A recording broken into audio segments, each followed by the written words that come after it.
Mungkin untuk awal kita pengenalan dulu ya.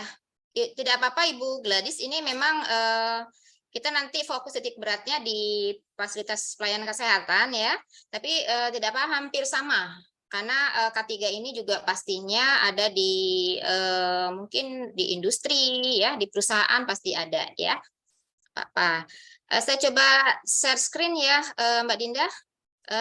Jadi ini saya memang bergabung di M-Training Center ini setelah saya mengikuti berbagai pelatihan ya di LSP K3 maupun di BNSP ya. Bapak Ibu nanti juga bisa kalau ingin untuk memperdalam untuk K3 ini ya.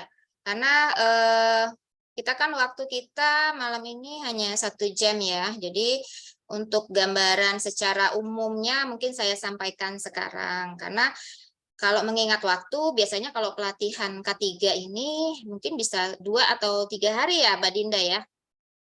Yang sudah kita adakan itu memang 2 sampai 3 hari, terkait juga nanti ada workshop-nya ya, ada lebih mendalam pemahaman-pemahamannya ya.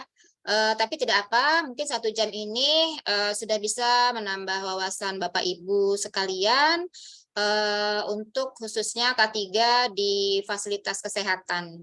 Ya, kalau untuk umum, untuk pengetahuan hampir sama ya, nanti kita bisa belajar bersama. Ya, ini sebentar.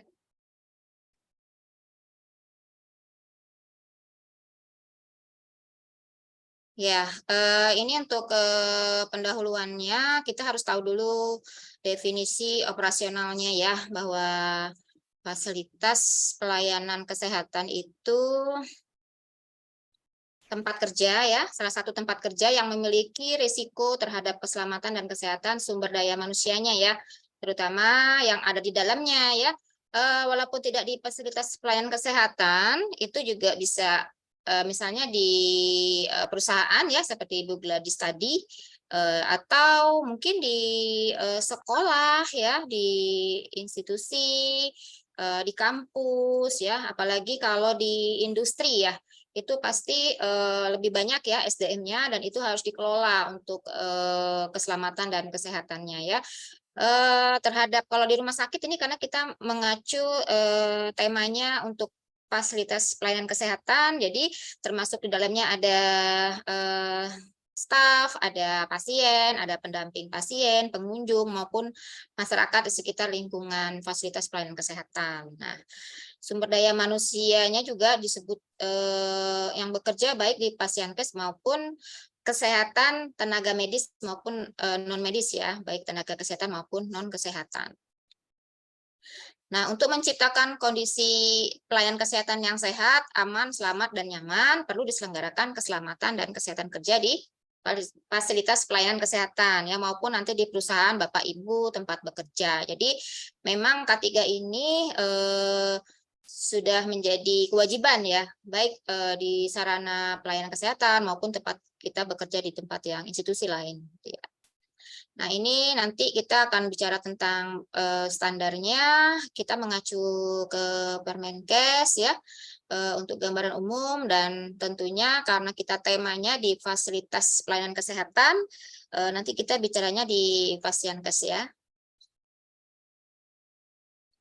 Baik, ini untuk acuan standar. Acuan standar itu undang-undangnya nomor 1 tahun 1970 tentang keselamatan kerja. Nah, ini saya beberapa mencuplik acuan standarnya ya. Kita ambil dari yang paling lama 2009, 2014, 17, 18. Yang terbaru adalah 2018 ini terkait dengan Permenkes nomor 52 tahun 2018 tentang keselamatan dan kesehatan kerja di fasilitas pelayanan kesehatan ya. Ini menjadi acuan kita yang terakhir. Nah, latar belakangnya kenapa kita harus diselenggarakan ini K3 di semua institusi ya. Oh ya, Bapak Ibu nanti bisa bertanya ya jika ada yang mau ditanyakan, baik langsung ataupun melalui chat ya. Nanti Mbak Dinda akan mengkolektifnya ya, Mbak Dinda ya. Nah, ini kenapa? Ya, di WHO itu kan tahu kita, WHO itu Badan Kesehatan Dunia itu mencatat kasus infeksi khususnya di pelayanan kesehatan ya, itu infeksi akibat tertusuk jarum. Nah, ada juga yang terkontaminasi virus ya, mengakibatkan sakit hepatitis B karena tertular ya. Jadi ini stafnya ya. Nah, ini beberapa catatan lumayan cukup besar ya. Nah, 32% hepatitis B, hepatitis C, HIV. Nah, apalagi HIV ya, sangat kita takuti semua ya. Dan juga sensitif terhadap sarung tangan, yaitu bisa alergi. Ini terkait gambaran dari WHO ya. Kemudian gambaran di Indonesia sendiri dari Direktorat Pencegahan Pengendalian Penyakit Menular Kementerian Kesehatan ya, sampai 2016 itu 178 petugas medis juga terkena HIV ya. Ini hasil penelitiannya juga dari START ya. Ini 136 pasien case, salah satunya 108 diantaranya itu semua petugas puskesmas itu belum memahami, jadi rendahnya pengetahuan dan kewaspadaannya. Jadi kenapa hal ini menjadi satu standar sendiri ya, baik di fasilitas kesehatan dan tentunya di tempat sarana-sarana yang lain ya. Nah, kemudian kita masuk lagi, ada beberapa lagi catatan ya, karena K3 ini terjadi akibat kecelakaan kerja maupun yang ada bencana ya, bisa terjadi juga kasus tersengat listrik, kebakaran, banjir, gempa bumi ya, akibat keracunan. Nah, ini juga masuk dalam latar belakang ya, kenapa ternyata kejadian seperti ini banyak gitu. Makanya nanti di standar juga ada pelaporan-pelaporan yang nanti bisa kita jadikan data awal ya. Nah, ini saya cuplik dari tutor saya waktu itu Pak Ujang ya, bahwa cukup banyak ya terjadinya insiden ya, dan juga penyakit akibat kecelakaan apa di tempat kerja dan didapat di tempat kerja ya, nih untuk paru ya, untuk HIV ya, jantung dan sebagainya, lumayan cukup tinggi. Nah, dan juga ada juga data dari Kementerian Ketenagakerjaan Republik Indonesia bahwa kasus kecelakaan kerja juga masih cukup tinggi ya, walaupun grafiknya menurun, tapi memang masih cukup besar ya. Ada terakhir 2017 80 ribuan ya. Jadi hal ini, nah ini salah satunya penyakit-penyakit yang didapat di tempat kerja ya. Jadi yang paling besar kita lihat ini ya, muskuloskeletal tuh ya saraf-saraf dan ini ya yang perlu rehab biasanya ya, yang otot dan sarafnya ini ya, yang paling besar ya. Terus ada tumor, ada penyakit kulit, ada pernapasan ya, cukup besar pernapasan ya, dan juga mental ya, jangan lupa mental juga termasuk dalam kesehatan SDM kita ya, perlu diperhatikan. Ya. Kemudian hubungan K3 dengan produktivitas. Nah, kenapa harus dikelola juga? Kenapa? Karena kecelakaan ini mengakibatkan penyakit akibat kerja, biasanya disebut PAK ya, sehingga menyebabkan produktivitasnya menurun. Ya, jadi menurun ini kan pasti kalau suatu perusahaan, misalnya Bu Gladys, perusahaannya banyak yang sakit ya, terus mengeluarkan biaya untuk pengobatan ya, untuk rehab, itu kan berarti efisiensinya juga terganggu ya. Jadi kenapa ini sangat penting dikelola di institusi dan di tempat perusahaan tempat kita bekerja ya. Nah, ini adalah kesehatan kerja. Apa tujuannya? Agar pekerja memperoleh derajat kesehatan setinggi-tingginya baik secara fisik, mental maupun sosial ya.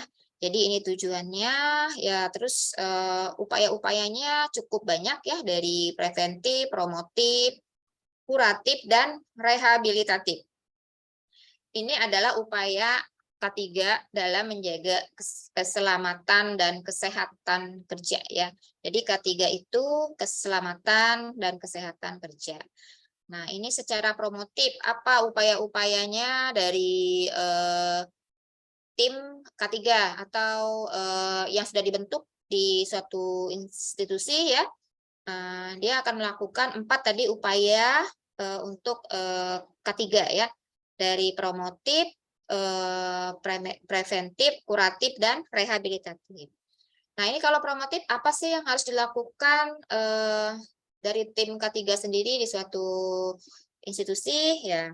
Kita memperhatikan dari gizinya ya. Biasanya perusahaan ada yang catering di dalam ya, ada juga yang mungkin bekerja sama ya dengan perusahaan catering dari luar. Nah, itu juga harus dijaga dari tim K3 itu biasanya juga ada program untuk mengecek makanan dari staf atau karyawannya ya, apakah kecukupan gizinya mencukupi ya atau mencegah keracunan, kan memang ada tadi kejadian keracunan ya. Dan juga biasanya ya kalau yang MOU, biasanya untuk MOU itu ada syarat-syaratnya yang untuk bekerja sama dengan perusahaan kita. Nah, itu harus like hygiene ya. Tentunya ya itu sudah disertifikat ya, itu adalah salah satu dari kita untuk menjaga SDM kita ya. Terus promotif secara mental dan rohani ya. Itu mungkin di perusahaannya seperti tempat saya itu ada untuk rohaninya, kita ada seperti untuk muslim pengajian ya, itu bisa untuk menjaga ya. Nah, terus untuk sarana kebugaran, misalnya di perusahaan Bapak Ibu ada yang ini ya, misalnya ada senam sehat hari Jumat. Nah, itu kan salah satunya untuk upaya-upaya ya. Dan tentunya biasanya kalau untuk ibu-ibu yang bekerja ada ruang khusus ya untuk laktasi. Nah, apalagi selanjutnya, nah ini untuk preventif. Untuk preventif biasanya kan kalau kita masuk suatu perusahaan pasti kita ada tes kesehatan ya. Nah, itu pemeriksaan awal ya, pasti dites dulu biasanya. Terus dicek juga surveillance lingkungan rumah sakit itu aman enggak, bagus enggak untuk kita bekerja. Mediknya gimana? Jadi dari lingkungan, dari medik dan program fit to work-nya itu juga harus dicanangkan ya dari tim dari K3 suatu perusahaan atau kalau di saya misalnya di rumah sakit ya. Nah, terus untuk kuratif. Nah, bagaimana kalau staf sakit ya, tentu diobati ya. Nah, ini bagaimana pengobatan tenaga kerja ya, penanganan pasca misalnya pajanan, misalnya ada yang tertusuk jarum atau gimana, nanti didiagnosa penyakitnya apa ya akibat dapat tempat kerja, dan tentunya harus di penanganan ya, jangan sampai kita sampai yang di sini ya, kita lebih banyak nanti di promotif dan preventif ya untuk program-programnya. Nah, untuk rehabilitatif, nah ini biasanya rekomendasinya apa nih? Misalnya tadi kan muskuloskeletal banyak ya, itu yang penyakit di saraf ya, itu biasanya dari duduk lama ya, secara ergonominya nggak bagus sarananya, banyak yang kejadian harus direhab ya. Nah, itu harus ada pendampingan dari program ya untuk kembali kerja. Jadi kita harus didampingi sampai dia kembali beraktivitas. Nah, ini tadi yang saya sebut, kita mengacu ke Permenkes nomor 52 tahun 2018 tentang keselamatan dan kesehatan kerja di fasilitas pelayanan kesehatan. Jadi tadi saya di awal sedikit gambaran ke Bapak Ibu sekalian untuk mungkin bisa secara umum ya. Tapi kesininya saya akan bicara di fasilitas pelayanan kesehatan ya, karena memang tema kita malam ini adalah di fasilitas pelayanan kesehatan ya. Ini acuan terbarunya ya. Mungkin sebelum masuk ke lebih spesifik, ada yang mau ditanyakan Bapak Ibu? Tadi saya sudah review ya untuk kenapa perlunya diwajibkan standar pelayanan kesehatan di perusahaan, di institusi, selain di fasilitas pelayanan kesehatan juga ada kan di industri. Apalagi di industri itu cukup harus dikelola dengan baik ya, karena banyak sekali mungkin SDM-nya, risikonya juga lebih banyak biasanya di industri. Gimana Bapak Ibu, ada yang mau ditanyakan? Mbak Dinda, ada yang bertanya? Kalau nggak ada, kita lanjut ya. Bisa dilanjut dulu, Bu. Ya, baik. Terus ini di fasilitas pelayanan kesehatan mengacunya ke sini ya. Nah, khususnya kan kalau pelayanan kesehatan itu harus terakreditasi ya. Nah, terakreditasi itu lebih ke arah bahwa misalnya pelayanan kesehatan bisa bentuknya klinik, puskesmas, rumah sakit. Nah, itu harus juga menjaga keselamatan dan kesehatan kerja ya. Nah, ini ada nih di Pasienkes masuk di rumah sakit maupun klinik. Ini contohnya ya. Kalau di rumah sakit, nih contohnya dalam standar akreditasi Kementerian Kesehatan. Kan sekarang yang ada di rumah sakit, siapa di sini ada nggak? Sudah baca ya standarnya ya? Mungkin bisa kita interaktif bicara boleh, yang mau bicara boleh. Nah, ini salah satunya masuk dalam standar akreditasi Kementerian Kesehatan RI ya. Masuk bab. Kalau di rumah sakit itu kita ada standar itu kurang lebih 16 bab ya. Nah, salah satunya bab ini namanya MFK, Manajemen Fasilitas dan Keselamatan ya. Nah, dia ada 11 standar, cukup banyak ya.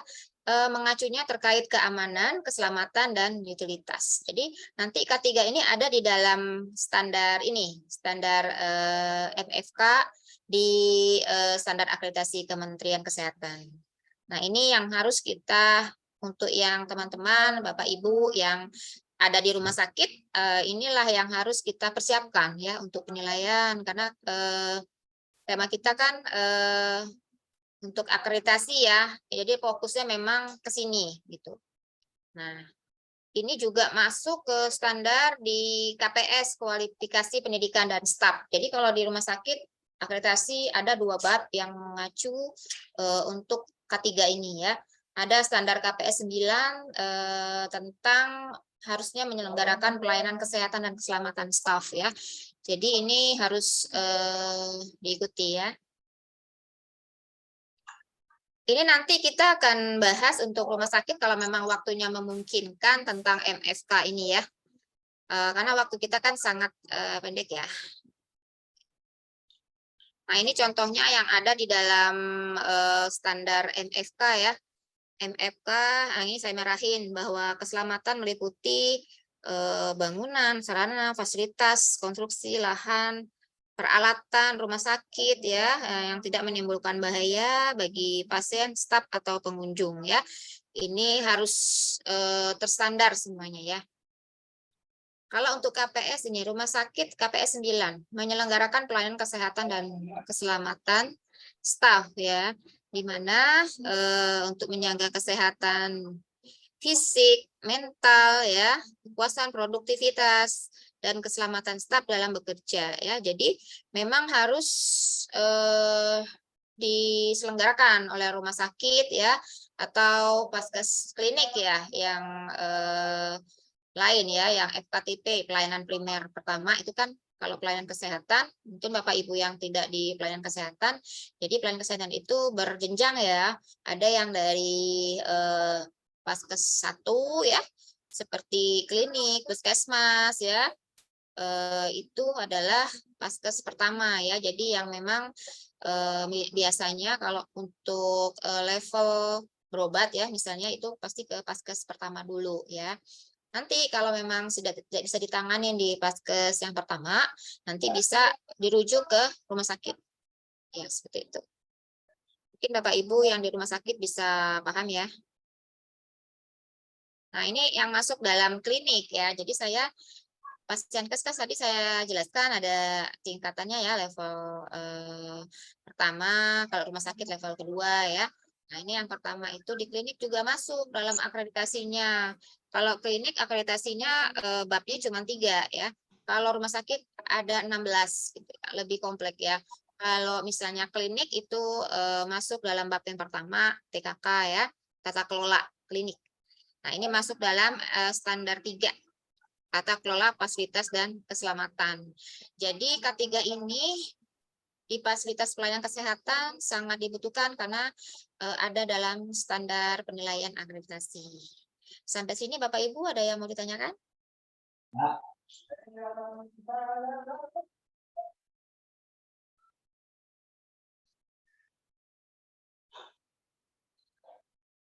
Kemudian ini tadi yang masuk dalam standar tata kelola ya kalau untuk klinik ya. Nah, ini klinik sendiri sekarang isunya harus terakreditasi semua di Desember 2023, di mana di Indonesia ini klinik ini dan pasien FKTP lah ya, pelayanan kesehatan tingkat pertama ini lumayan cukup banyak ya, hampir 2000 gitu ya. Nah, ini adalah K3 Pasienkes apa saja ya. Jadi Pasienkes merupakan yang tadi sudah ya untuk pengertiannya ya, lingkungannya juga sudah tadi. Nah, ini adalah apa sih program-programnya ketiga itu ya di pelayanan kesehatan maupun di institusi lain itu hampir sama programnya. Yang pertama, pengenalan potensi bahaya ya dan pengendalian risiko K3 ya. Misalnya nanti kita akan kasih contoh gimana sih untuk pengenalan potensi bahaya yang ada di lingkungan tempat kita ya bekerja ya, termasuk ini di Pasienkes kalau sekarang yang dibicarakan ya. Nanti contohnya memang di Pasienkes karena tema kita adalah Pasienkes ya. Kemudian bagaimana penerapan kewaspadaannya. Jadi bagaimana kita untuk waspada terhadap risiko-risiko itu ya. Nah, jadi kita harus tahu dulu risikonya apa, terus kita bagaimana waspadanya ya, mitigasinya ya, pengendaliannya ya. Kemudian harus juga mengacu ke prinsip ergonomi ya untuk fasilitasnya ya. Terus untuk pemeriksaan kesehatan berkala ya. Jadi staf di rumah sakit itu harus di pemeriksaan secara berkala ya. Kalau memang rumah sakitnya mungkin belum mampu semua per periode mungkin untuk yang berisiko tinggi ya. Terus yang kelima itu pemberian imunisasi seperti yang pernah kita jalani ya. Kalau COVID kemarin kan semua stafnya diimunisasi ya. Kalau di rumah sakit di pelayanan kesehatan, insya Allah sih pasti sudah dapat ya. Kita terakhir booster keberapa ya, Bapak Ibu ya? Keempat ya. Nah itu kalau di mungkin bukan di Pasienkes, mungkin biasanya bekerja sama lah ya dengan mungkin dia bekerja sama dengan klinik atau puskesmas atau rumah sakit ya. Kemudian pembudayaan perilaku hidup bersih dan sehat ya. Jadi bagaimana staf itu di lapangan budayanya ya, perilakunya itu bersih, sehat, waspadaannya terhadap risiko-risiko itu mengakibatkan bisa dapat dikendalikan ya. Kemudian pengelolaan sarananya ya dari aspek keselamatan, kesehatan. Nah, itu kita juga perhatikan kalau sebagai tim ketiga ya. Terus pengelolaan peralatan medis dari aspek keselamatan dan kesehatan kerja. Peralatan medisnya juga ya dari keselamatan dan kesehatan juga diperhatikan ya. Nah, nanti ini juga ada kesiapsiagaan menghadapi kondisi darurat ya. Misalnya tadi kan yang termasuk itu bencana kebakaran ya, bisa gempa ya. Nah, itu harus dikelola nanti bagaimana kalau terjadi seperti itu, bagaimana staf kita supaya selamat gitu ya. Itu harus ada. Terus pengelolaan bahan berbahaya dan beracun, B3 biasanya disebut ya. Jadi kalau misalnya yang beracun, ada limbah, kalau di industri gitu ya, itu harus dikelola dengan baik ya. Karena beberapa tadi risiko kan ada yang alergi ya, karena bahan kimia mungkin ya. Nah itu yang harus kita hindari. Dan juga limbah ya, limbah harus dikelola dengan baik ya, supaya tidak mengenai efek jeleknya ke ke staf ya, pengunjung maupun di warga sekitar ya. Misalnya di rumah sakit kan di sebagian rumah sakit itu kanan kirinya masih banyak pemukiman ya. Nah, itu harus kita kendalikan ya, karena memang K3 ini selain staf, pasien juga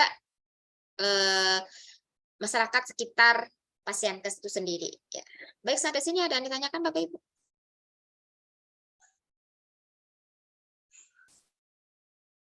Mbak Dinda, ada yang ditanya? Ada yang chat? Ada yang bertanya Ibu di kolom chat, satu dari Bapak Muksin Ahmad. Ya. Izin bertanya Bu, untuk tim K3 perusahaan idealnya sosialisasi tentang K3 berapa kali dalam setahun? Berapa kali dalam setahun? Ya, nanti untuk tim K3 sendiri nanti abis ini kita akan bahas ya. Biasanya kan sudah dibentuk tuh di SK-kan oleh manajemen lah ya. Dan tentunya pimpinan perusahaan itu pastinya sudah ada kebijakan ya dan menunjuk meng-SK-kan satu orang untuk minimal satu orang untuk mengelola ini ya. Sosialisasi itu diharapkan dari awal pastinya ke semua staf sudah diinfokan ya. Jadi program-programnya apa, misalnya tentang ergonomi, tentang kesehatan berkala ya. Itu selalu bertahap ya, minimal sih kita biasanya per triwulan lah ya. Per triwulan itu ada update-update terbaru. Biasanya seperti itu Pak Husin ya tadi. Ya, betul Ibu, Pak Muksin. Ya. Ya, untuk selanjutnya ada Pak Huri Ibu yang ingin jelas, bertanya Pak? secara langsung. Selamat malam. Kita kalau evaluasi itu per 3 bulan. Pak siapa ya? Saya dengan Huri Bu ya. Ya Pak Huri. Iya, kebetulan bekerja di sebuah rumah sakit. Nah, oh iya, sama ya Pak. Iya, yang ingin saya tanyakan terkait dengan K3 ini, kan terkadang di tempat saya ini 3 tahun sekali baru ada sosialisasi mengenai K3. Tapi kalau untuk staf baru itu kalau ada staf baru diorientasi mengenai K3.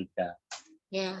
Standarnya itu bagaimana sih dalam kita mendapatkan sosialisasi mengenai K3 ini? Apakah setiap 3 tahun ataukah bagaimana?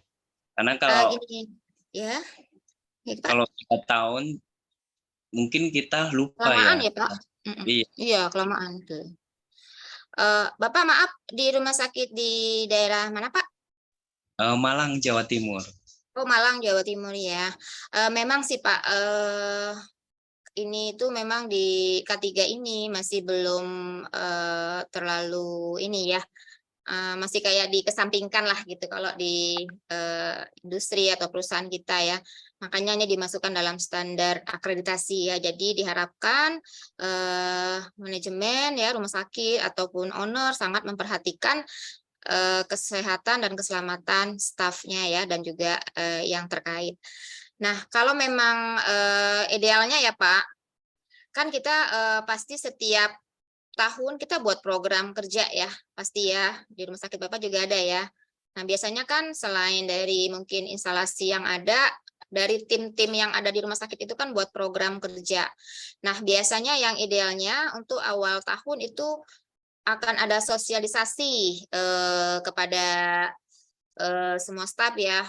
Bentuknya bisa macam-macam ya. Bisa misalnya kita mengundang perwakilan kepala unit ya untuk awal tahun.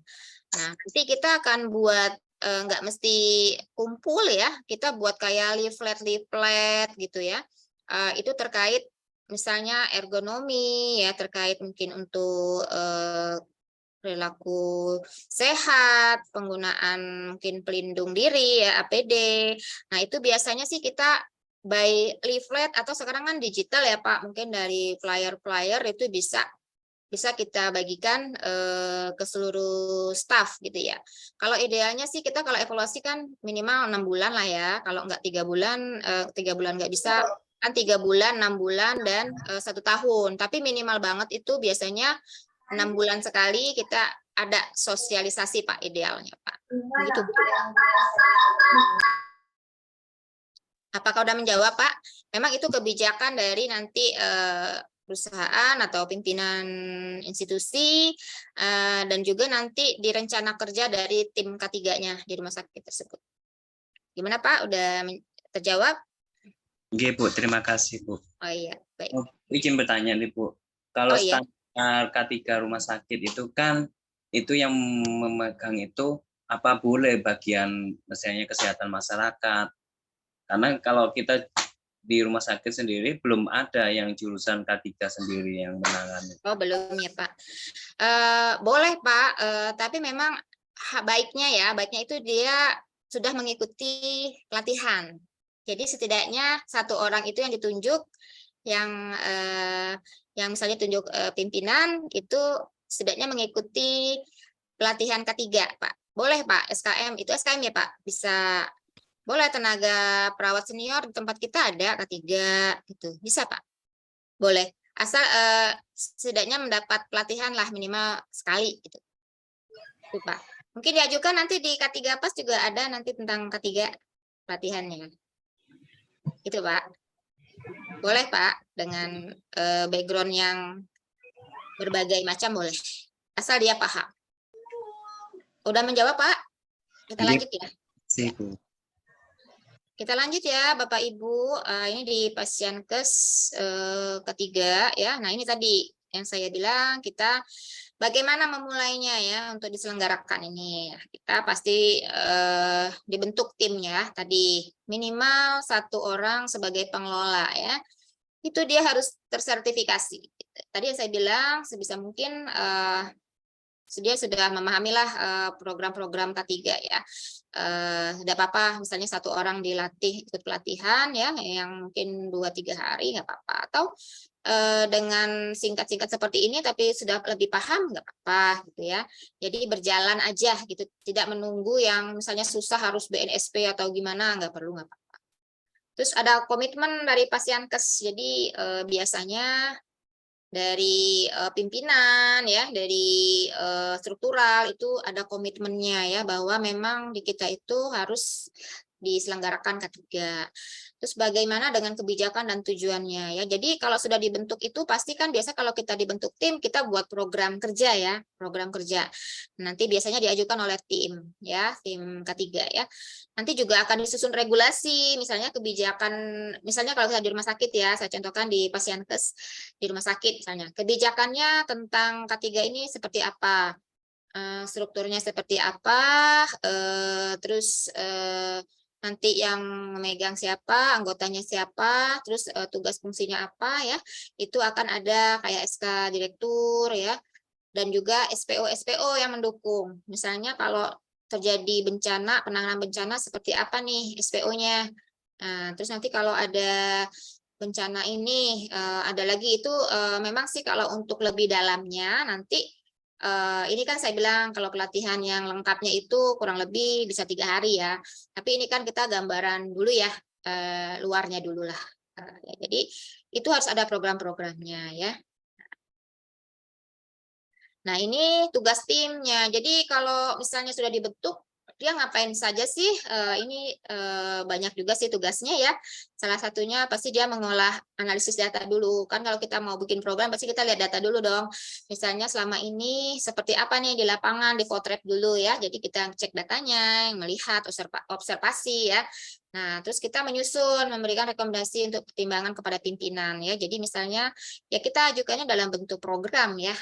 Program K3 seperti ini. Kita ajukan ke direktur, biasanya kalau direktur setuju kan nanti misalnya ada anggaran ya, pasti kita bisa berjalan ya.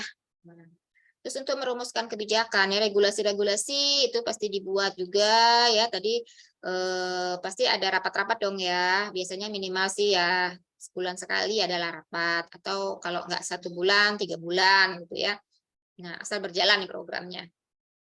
Kemudian ada pertemuan teratur, misalnya ada investigasi, misalnya bukan di rumah sakit ya, atau di rumah sakit boleh. Jadi misalnya ada terkena mungkin waktu operasi terkena solder atau apa, nah itu kan diinvestigasi, terus ditelaah ya, kita biasanya pakai metode apa nih, misalnya pakai RCA ya, root cause analysis yang kayak fishbone itu, jadi supaya tidak terjadi lagi seperti apa, nah itu biasanya bekerja sama dengan bagian mutu rumah sakit, nanti biasanya akan membuat analisis seperti itu.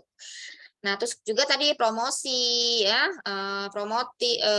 rehabilitatif, kuratif, nah itu semua ada programnya ya. Jadi kalau untuk supaya kewaspadaan staf itu meningkat, kita buat promosi-promosi seperti apa. Ya, tadi bentuknya bisa leaflet ya, bisa dalam bentuk podcast ya, kan di rumah sakit biasanya ada PKRS ya Pak, promosi. Itu kita bisa kerjasama sama tim PKRS rumah sakit ya, promosi kesehatan tentang K3. Nah, terus melakukan investigasi, misalnya ada penyakit akibat kerja, kesalahan kerja, nah itu nanti kita laporkan ya ke pimpinan.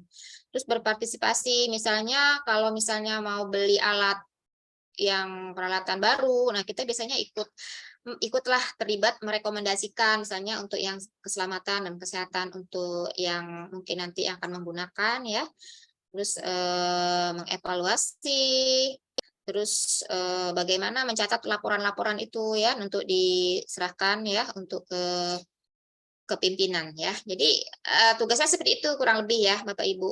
Jadi tim K3 itu. Biasanya kalau akreditasi rumah sakit kemarin yang ketuanya itu memang ditanya sertifikatnya ya, biasanya pelatihannya seperti itu. Nah, ini kita bagaimana mengimplementasikannya program-program ini ya. Ini contoh ya Bapak Ibu, mungkin ini saya buat contoh di rumah sakit saya ya, bahwa ada struktur ya, ketuanya, sekretaris ya, biasanya anggota itu unit-unit kerja di bawahnya ya. Kalau di rumah sakit kan biasanya ada unit pelayanan, ada yang non pelayanan, itu biasanya kita sebutnya unit kerja ya, terus ada komite atau tim-tim. Nah, itu ya anggotanya paling perwakilan satu-satu lah gitu. Nah, ini strukturnya kurang lebih seperti itu yang sederhananya ya. Nah, bagaimana program kerjanya? Nah, tadi kan kita ada upaya preventif, promotif, kuratif, rehabilitatif. Ini misalnya nih meningkatkan kesehatan kerja. Ini contoh aja ya Bapak Ibu, tapi format itu dipersilahkanlah ke rumah sakit atau pelayanan di tempat Bapak Ibu ya. Nah, kalau di kita biasanya kan dari 4 perspektif ya untuk strategiknya ya. Meningkatkan kesehatan kerja, programnya apa? Peningkatan upaya preventif, promotif, kuratif, dan rehabilitatif. Kegiatannya apa? Misalnya ya, melakukan upaya ini dengan cara apa? Nah, misalnya pemeriksaan kesehatan berkala. Kan kalau kita zaman pandemi begini kan PCR ya, screening HIV ya, biasanya per 3 bulan. Memang sih program ini mungkin belum semua terlaksana, tapi setidaknya kita punya program ya, walaupun mungkin sebagian yang dikerjakan ya sudah bersyukur ya. Nah, ini pemberian vaksin COVID, vaksin hepatitis B untuk area-area tertentu yang risiko tinggi. Mungkin kalau kita kan rumah sakit swasta ya, jadi anggarannya mungkin belum banyak, ya itu nanti kita ambil yang prioritas aja. Jadi nggak mesti langsung semua gitu dikerjain, enggak. Jadi memang kita perlahan lah ya, karena memang kalau anggaran mungkin kalau di rumah sakit pemerintah mungkin lebih anggarannya lebih bisa ya nggak susah gitu. Nah, misalnya lagi pengajuan sarana yang ergonomis ya, misalnya kita bisa kita ngecek ke ruangan ya, risiko banget misalnya bagian back office itu kan depan komputer terus ya, nanti kita identifikasi dia matanya rusak apa minus atau apa, terus misalnya kursinya nggak bagus, nah nggak sesuai ergonomi, nah itu kita bisa ajukan ya. Jadi ini contoh-contoh saja ya Bapak Ibu, nanti bisa disesuaikan dengan di tempat Bapak Ibu ya. Promotif misalnya apa nih, sosialisasi pentingnya. Bisa kita lewat Zoom, sekarang kan nggak mesti ngumpulin ya, kan zaman sekarang digital. Jadi kita kadang buat by Zoom aja gitu. Nanti setiap unit buka gitu PC-nya, jadi bisa didengerin gitu. Bahwa pentingnya, terus ada kita mau pelatihan lah untuk struktural mungkin gitu ya, budayakan safety briefing setiap pertemuan. Nah ini kan pasti Bapak Ibu di institusinya pasti sudah ada ya safety briefing. Untuk yang ini senam misalnya membuat leaflet ya, itu untuk promotifnya. Kalau yang kuratifnya, jadi misalnya ada khusus klinik karyawan ya, kita ajukan gitu. Walaupun bukan kita nanti yang mengeksekusi ya, tapi kan kita program kita merekomendasikan ke direktur ya misalnya. Pemeriksaan mata misalnya ya, yang back office yang di depan laptop terus atau komputer ya, itu bisa kita ajukan gitu ya. Terus untuk pengobatan karyawan dengan penyakit menular atau harus ada P3K nih di unit gitu ya. Unit yang risiko, contohnya misalnya kan di tempat gizi dapur kan mungkin kebakar, kita kasihlah obat-obat misalnya nggak nyebut merek ya, ini maaf, bioplasenton. Nah, itu kita adakan P3K di unit. Kalau rehabilitatif kita bisanya jadi ada karyawan misalnya ada keluhan gini, kita rujukannya ke fisioterapi. Jadi kita rekomendasikan ya itu. Baik Bapak Ibu, mungkin bisa ya nanti buat programnya seperti ini ya, contohnya aja ya. Mengacu ke tadi dari promotif, preventif, kuratif, rehabilitatif. Nah, ini contoh. Nah, tadi kan kita udah buat program. Nah, tadi saya bilang kan harus ada ini ya, mengidentifikasi risiko-risiko yang ada di tempat kita bekerja. Contohnya ini ya, kita lihat dari fisik, kimia, ada nggak risikonya biologi, ergonomi, psikososial, dan potensi kecelakaan kerja ya. Nah, ini bisa kita contohkan ya, misalnya ini kan di rumah sakit ya, karena kita ngomong di Pasienkes. Mungkin kalau Bapak Ibu di industri atau di perusahaan, mungkin di bagian lobby atau di bagian produksi ya, bisa aja semuanya. Secara fisik ada nggak misalnya suhunya panas, penerangannya kurang. Nah, itu bisa ya. Kalau secara kimiawi, misalnya ada yang mengandung alkohol, merkuri ya, atau spidol itu kan ada kimianya ya. Nah, itu secara biologi misalnya ada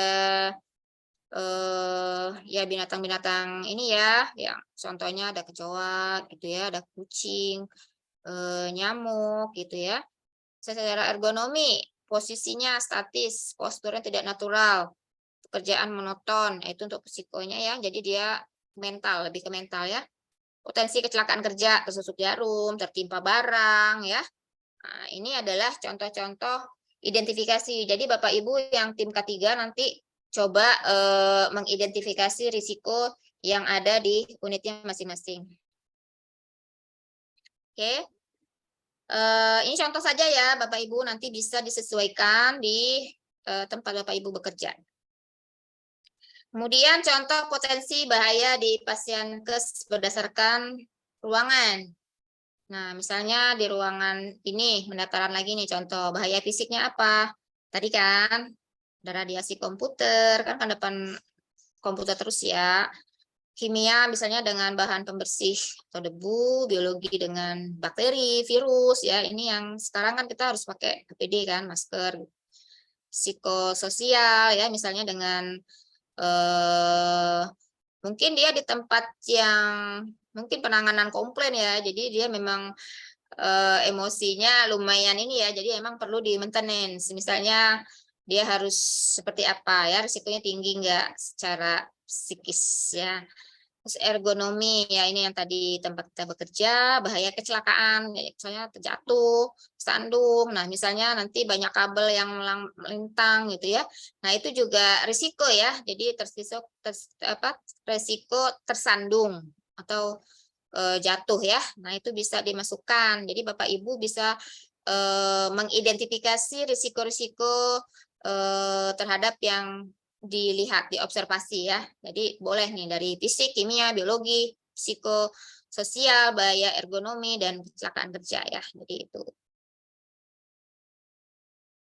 Nah, bagaimana menilai? Kan kalau risikonya kita sudah data tuh, pasti kita nggak semuanya mungkin kita nggak bisa lakukan kan. Nanti kita harus nilai dulu mana yang prioritas kita tanggulangi atau kita maintenance ya. Nah, kita pakai namanya ini ya, pakai metrik namanya. Kita risiko yang tertinggi itu efeknya bagaimana, kemungkinan terjadinya bagaimana. Nah, itu kita dengan metrik grading risiko biasanya disebut ini seperti ini ya. Nah, ini contohnya dampaknya bisa ringan, sedang, berat ya. Nah, ini nanti Bapak Ibu baca ya, misalnya sakit atau cedera membutuhkan P3K atau cuma ringan lah gitu ya. Kalau yang sedang sampai mungkin ini ya LBP ini ya yang apa? Belakang ya, tulang belakang gitu, alergi ya. Kalau berat itu serius ya sampai kayak mudah-mudahan enggak ya, sampai amputasi, kehilangan pendengaran. Nah, itu dampaknya ringan, sedang, berat. Kemudian probabilitas kemungkinan ya, tidak mungkin, mungkin, sangat mungkin. Nah, kita tidak terjadi dampak buruk kalau enggak mungkin ya. Mungkin ada kemungkinan bahwa dampak buruk terhadap kesehatan, sangat mungkin, besar kemungkinannya ya. Nanti kita kalikan. Nah, ini metriknya. Jadi misalnya ini risiko, ini dampak tekanan ya. Jadi ringan, sedang, berat, tidak mungkin, mungkin. Nah, jadi misalnya satu tadi. Contoh ya, nih ada satu risiko, misalnya tertusuk jarum. Dia ringan, sedang, berat. Kemungkinan dampaknya. Sedang ya. Nah, sedang. Terus di antara ini kemungkinannya sering, mungkin, sangat mungkin. Mungkin ya. Nah, berarti dia sedang dan mungkin. Berarti risikonya adalah sedang di sini ya. Jadi dampak dikali ini ya probabilitas ya. Jadi misalnya tadi tertusuk jarum, contoh dia dampaknya sedang di kolom sedang ya. Terus dia kemungkinannya mungkin ya. Nah, di sini. Jadi dia gradingnya kuning. Kalau kuning berarti sedang nih. Konsekuensi atau cedera gangguan kesehatan tergolong kategori serius meskipun rendah, jarang terjadinya. Jadi dia masuk prioritas 2. Sama nanti kalau masuk ke merah berarti dia risiko tinggi. Jadi bagaimana kita ambil yang kita tangani pasti yang merah dulu. Nah, di sini Bapak Ibu paham ya? Halo? Paham ya? Oke. Nanti kalau enggak ditanya boleh. Nah, ini berdasarkan ruangan tadi ya, yang ergonomi, posisi kerja, cara kerja, dampaknya apa? Gangguan otot misalnya. Ini ya sering, tingkatnya bahayanya berarti tadi sudah di grading tinggi. Nah, ini kita nanti ambilin yang tinggi-tinggi dulu yang kita kelola ya, kita mitigasi namanya. Jadi enggak mesti semuanya juga ya, kita pilih-pilih dulu. Oke ya. Nah, itu kan yang tadi caranya yang ya lumayan mudah ya. Nah, kalau memang Bapak Ibu mau pakai yang risiko GCA jadi Job Safety Analysis itu lebih kompleks lagi ya. Tapi sih kalau misalnya akreditasi sih kita yang penting kita lakukan sih, nggak mesti yang metodenya yang berat gitu ya. Kayak tadi juga yang di atas juga nggak apa-apa gitu. Yang penting kita melakukan grading risiko. Nah, ini kalau contoh aja sih, Hazard and Vulnerable Assessment Tool. Nah, ini JSA ya, namanya JSA. Jadi kita di sini tuh lebih detail ya. Jadi bagaimana dengan dampaknya pada manusia, pada properti, pada jalannya bisnis ya gitu ya. Nah, boleh mau pakai ini, mau pakai yang tadi, yang ringan boleh. Oke.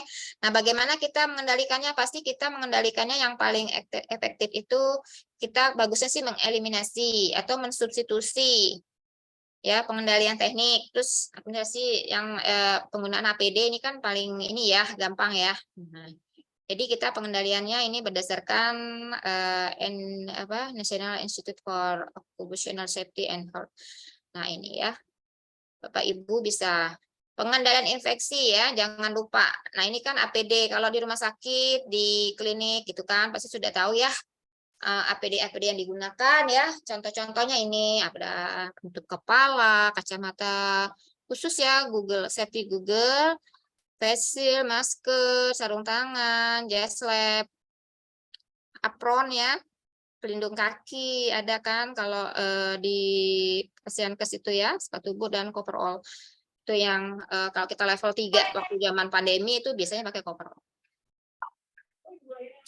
Nih, jadi kita sebagai tim K3 bisa juga melokasikan. Kita bekerja sama PPI tentunya ya. Di rumah sakit kita ada PPI ya Bapak Ibu ya.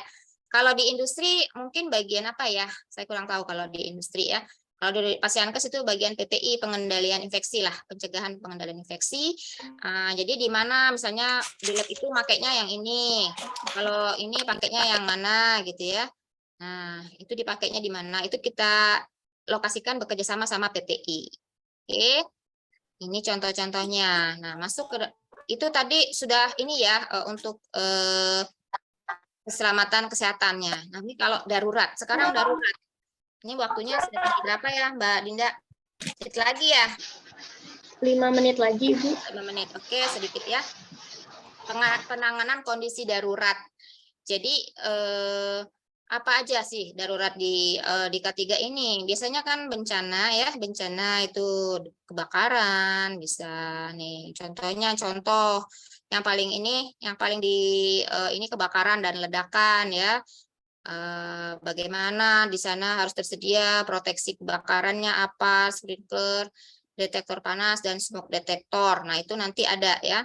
Cuma waktunya kayaknya nggak mungkin saya ini ya. Saya sebenarnya buat slide untuk kebakaran itu ada, cuman mungkin waktunya nggak cukup ya. Mungkin next time proteksi kebakarannya. Jadi harus kita lihat tuh. Harus ada jalur evakuasi, pintu darurat, tangga darurat, titik kumpul ya. Kalau terjadi seperti itu kita harus mengamankan selain pasien tentunya staf ya dan juga sekitar ya.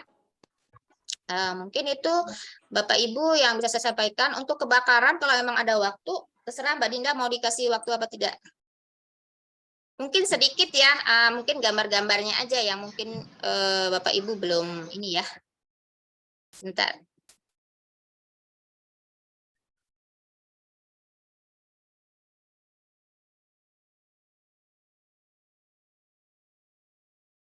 Mungkin waktunya nggak cukup, mungkin saya berikan untuk, untuk rumah sakit itu kita kalau kategori bahayanya itu kita masih ringan ya untuk rumah sakit ya. Kalau industri itu biasanya cukup ini ya, tinggi nih. Kalau sedang itu yang pabrik-pabrik.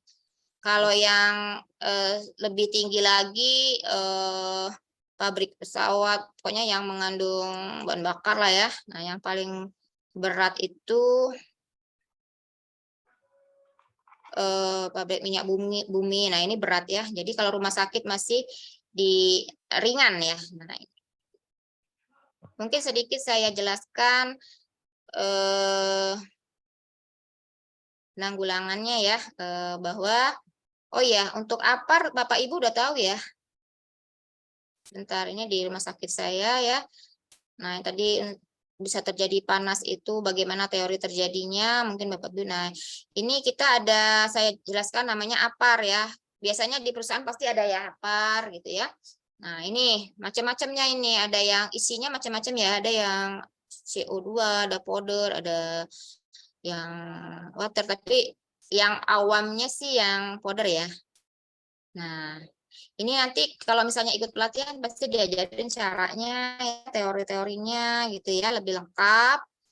Nah, jenis-jenisnya bisa air isinya, bisa busa ya, ini pemadam-pemadam ya. Nah, ini jenis air busa. Kalau halon tuh yang ini tuh jarang banget sih dipakai ya. Ini kalau yang kayak nuklir-nuklir gitu lah. Itu.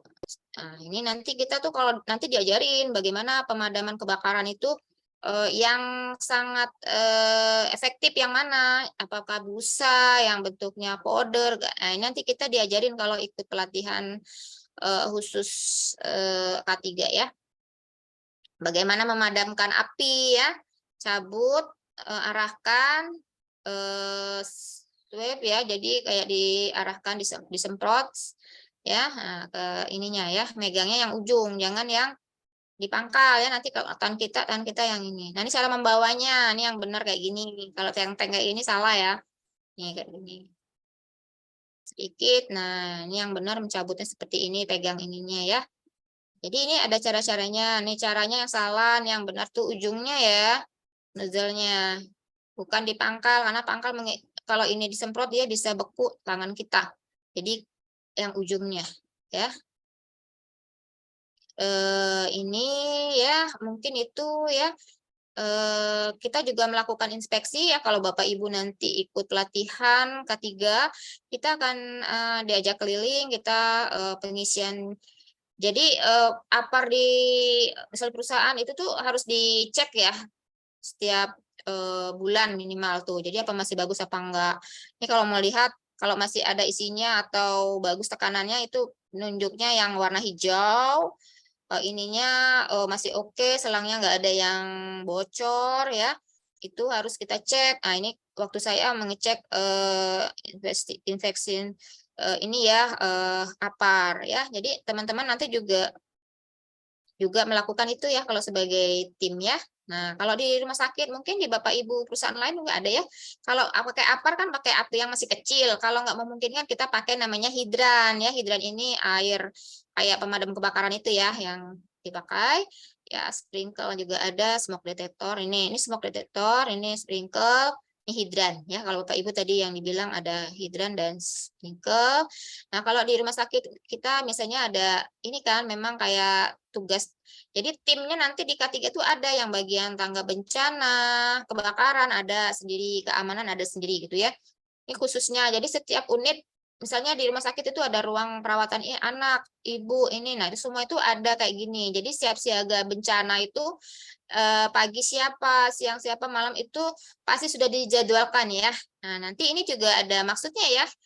Kan sudah dilatih, disimulasi ya. Mungkin waktunya nggak cukup. Saya sebenarnya ada video simulasi kebakaran ya di rumah sakit kita ya. Tapi sepertinya nggak cukup waktunya ya. Nah, helm putih komando ini yang pemadam. Kayak aparnya ya. Ini evakuasi pasien ya. Ini evakuasi terkait peralatan, dokumen, aset dan sebagainya ya. Mungkin Bapak Ibu yang di rumah sakit sama ya. Nah, ini alur-alurnya ya mungkin. Nah, ini kita juga ada pelatihan, sosialisasi, simulasi, madamin api yang ini ya dibuat. Kita juga bekerja sama-sama damkar ya. Kalau kita sendiri nggak mampu nggak apa-apa. Jadi kita bekerja sama damkar ya untuk cara-cara memadamkan api. Dan kalau memang kita sudah terlatih, kita bisa ya. Ini untuk keamanan kita biasanya mengundang damkar ya. Baik. Bapak Ibu, mungkin itu ya sedikit tentang penanganan kebakaran ya. Baik Mbak Dinda, waktunya habis ya. Iya Ibu, tapi mohon izin Bu sebelumnya ada 2 pertanyaan masuk dari tadi. Izin bisa dijawab dulu ya Bu, 2 pertanyaan terakhir. Oh boleh boleh. Oke. Untuk yang pertama dari Pak Giandeno Arianda. Malam Ibu izin bertanya, kalau bekerja ketinggian di dalam gedung kira-kira 2 meter menggunakan scaffolding APD-nya, apa tetap pakai body harness atau hanya penggunaan APD lengkap seperti helm, sepatu safety, dan lain-lain? Untuk yang di mana tadi? Yang di lantai 2? Di dalam gedung kira-kira ketinggiannya 2 meter Ibu. Ketinggian 2 meter. Mungkin kita bisa bekerja sama dulu ya sama tim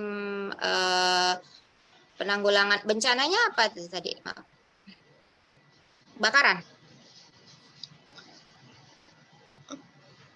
Tidak Bu, cuma bertanya tentang APD-nya yang digunakan kalau bekerja APD. di ketinggian. Iya. Biasanya sih ada ya level-levelnya ya. Kalau di ketinggian itu bukan di level yang kita ini yang muda lah, para medis muda gitu. Nanti biasanya ada pelatihan khusus ya untuk yang di ketinggian. Biasanya banyak sih perlengkapannya. Nanti bisa Pak mengikuti yang level 2 biasanya. Kalau ini kan lebih ke masih para medis mudanya ya. Ada itu peralatannya di LSP. Mungkin itu ya Pak. Ya, baik Pak Giandeno cukup menjawab ya Pak. Ya. Untuk pertanyaan terakhir Bu dari Bu Ayudia, izin bertanya Bu, untuk sertifikat K3 di rumah sakit berlaku atau perlu diperbaharui setiap berapa tahun? Berlaku biasanya sertifikat itu maksimal 3 tahun sih ya. 3 tahun biasanya kita akan update lagi untuk pelatihan ya. 3 tahun. Ada lagi?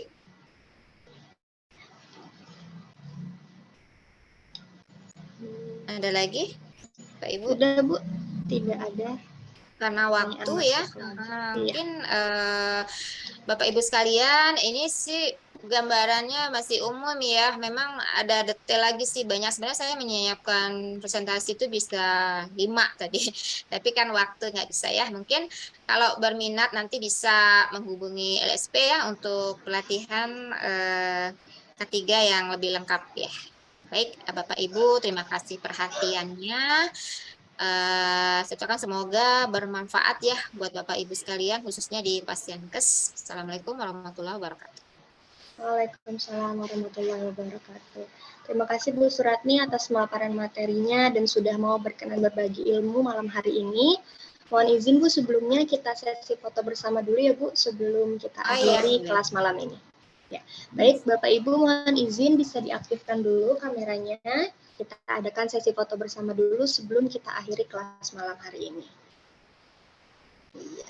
Oke, baik Bapak Ibu, ada 2 slide. Untuk slide pertama, saya aba-aba ya Bu dari sini. Oke, 1, 2, 3. Oke, untuk slide kedua Bapak Ibu, slide terakhir, 1, 2, 3. Oke, terima kasih banyak Ya. Bapak Ibu sudah berkenan untuk mengaktifkan kameranya. Baik, Bu Suratni, sekali lagi saya berterima kasih ya Bu. Semoga Ya, kita bisa sama-sama. bertemu di kelas-kelas selanjutnya. Baik, terima kasih Mbak Dinda. Selamat malam semua Bapak Ibu. Izin live ya. Selamat Terima kasih. Ya. Ya, Bapak Ibu, saya juga ucapkan terima kasih atas kesediaan waktunya malam ini sudah berkenan join di kelas Amtres. Semoga kita juga bisa bertemu di kelas-kelas Amtres selanjutnya. Sehat dan sukses selalu untuk Bapak Ibu. Sekian, saya mohon maaf apabila ada kesalahan selama membawakan acara pada malam hari ini. Selamat malam, Assalamualaikum warahmatullahi wabarakatuh.